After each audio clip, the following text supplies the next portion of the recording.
6. With everything that's gone on here recently, it was a little bit unnerving and a little bit worrisome.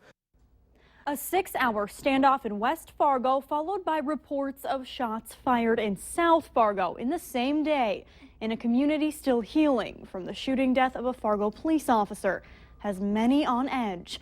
Thank you for joining us tonight. I'm Krista Boehm. Police say they are unable to determine where the shots came from or who fired them in a South Fargo neighborhood last night near the Amrock Apartments. A report has been filed, but as of now, authorities have not made any arrests. This after a 6-hour standoff in West Fargo at the Roadway Inn, where shots were fired toward police. It did end peacefully with one man in custody. All of this on top of the recent shooting that took the life of Officer Jason Mosier. People are concerned about their safety and the safety of officers who deal with situations like these every day, not knowing what could happen.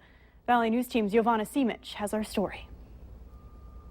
After 2 reports of shooters happened just last night, people fear for what could happen next. Luckily, I wasn't out at the time that it actually happened, but it was still basically right outside my window. Heather Neal watched officers outside her apartment window handle the situation in South Fargo. With safety being her main concern, there was one other thing on Neal's mind. I kind of wonder about what goes through their mind considering what just happened, with Officer Moser, and knowing that, that potential is there, and I guess, but that's what they're trained to do. And police officers are well aware of the everyday danger they face when they put on the uniform. We know that we are going to face dangerous situations, whether it be a person with a gun or making a traffic stop on a busy road. A lot of the things we do, there's the potential that you could face harm. Fear of the unknown is common in law enforcement jobs.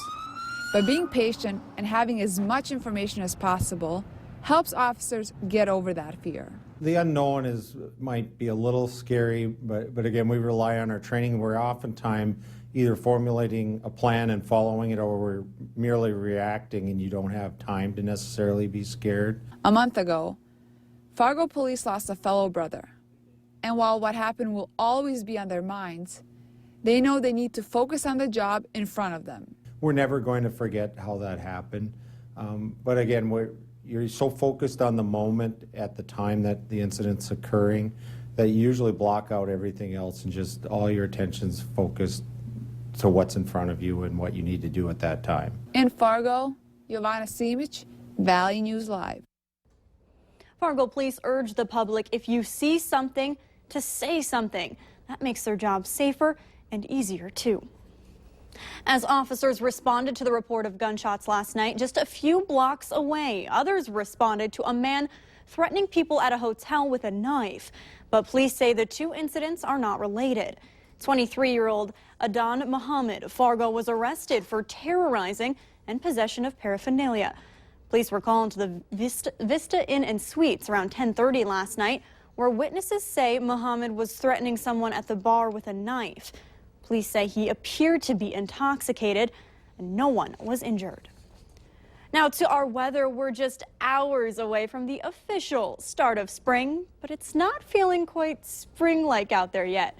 Meteorologist Justin Fanfarelli joins us with a look at our weekend temperatures. Justin? And thank you, Krista, and good evening, everybody. Yes, it is the vernal equinox as we go through the next few hours or so. We're officially going to hit the start of spring, and that's when the most direct rays of the sun are directly over the equator. It's going to happen tonight at 11:30 our time, and yeah, it wasn't feeling like spring today. We were into the upper 30s. That's where we are right now across most of the area. 37 at Fargo, Crookston, 34 at Jamestown, 36 Bemidji, Valley City, and Oaks. We saw plenty of cloud cover out there for the day today, but the good news is the snow showers have mainly moved well off to our south of Sisseton, approaching Sioux Falls in South Dakota, and the bulk of the moisture now is right over the state of Iowa. So as we go through tonight, we will be cool as we will be into the lower 30s out there. Still plenty of cloud cover, but that wind isn't going to be much of a factor out there. We're going to warm it up and dry it out over the next couple of days, and a couple of systems will give us some moisture over the next week, and we'll get into that in full weather coming up later in the newscast. A Fargo neighborhood woke to vehicle and home windows shattered this morning. It happened in the Washington and Horace Mann neighborhoods.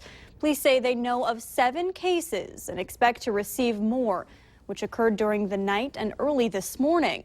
It is believed a BB or pellet gun was used to shoot and break these windows. If you know anything or have a report to make, call Fargo Police. The West Fargo Fire Department hit the water rather than the ice, like originally planned, to learn the latest water and ice rescue techniques. The firefighters participated in a 2-part training session. Now, this is the second portion where they are putting what they learned in class into action at the Charleswood Pond.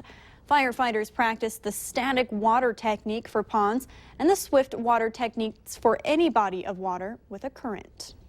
Learning how to actually get into the water and maneuver up to a victim. There's different techniques that are used. Instead of just swimming up to a victim like a lifeguard would, they row backwards up to the victim, turn around and try to gain control of them. Tonight on Valley News Live 10 at 10, hear more about what it takes for this water rescue team. And West Fargo Hockey kicks off their 5th annual gun raffle, and it's the biggest one yet as they push for more ice. The raffle is at the Holiday Inn in Fargo, where it's been a heated topic in the past. All 6,000 tickets have been sold. The general raffle features 300 guns and a limited edition ice castle fish house with an additional 45 guns at the event. You can win the guns through various games, boards, and ticket drawings. This event each year is for future ice in West Fargo. We're getting 2 new sheets of ice at the school belt. That is needed right now. We need that ice now. We're trying to fund for the 3rd sheet of ice, so that way we will be perfect with ice. If you are a winner tonight, you can pick up your prizes at the Fargo Shields All Sports at noon tomorrow, after you pass a background check. And bikers may be known for their tough attitude, but today they showed more of a softer side. The 41st annual FM Crusaders Bike Show raises money for CCRI, an organization that helps people with disabilities. There were live and silent auctions to help raise money, and the FM Crusaders have raised $90,000 for CCRI camps in the past. The bike show is also a kickoff to Rally in the Valley, where the FM Crusaders are raising money for the Gladys Ray Shelter and the Veteran Drop-In Center. It's exciting in a couple of ways because a lot of these people that own motorcycles and ride motorcycles haven't seen each other all winter long, so they're catching up. Plus, we always have it at the same date every year, and it's kind of a kickoff to the riding season. The bike show does continue tomorrow in Fargo at the Ramada Inn. The Crusaders want to remind drivers to watch out for them on the road since riding season has officially started. And a Minnesota city is enforcing a limit to how many dogs a family can have. That story later on Valley News Live at 6. And we reached a high of 38. That is normal for this time of year, with no snow out there today, but mainly cloudy skies. And we're going to be at or above the 38-degree normal high as we go through the next week, and we'll tell you about that coming up.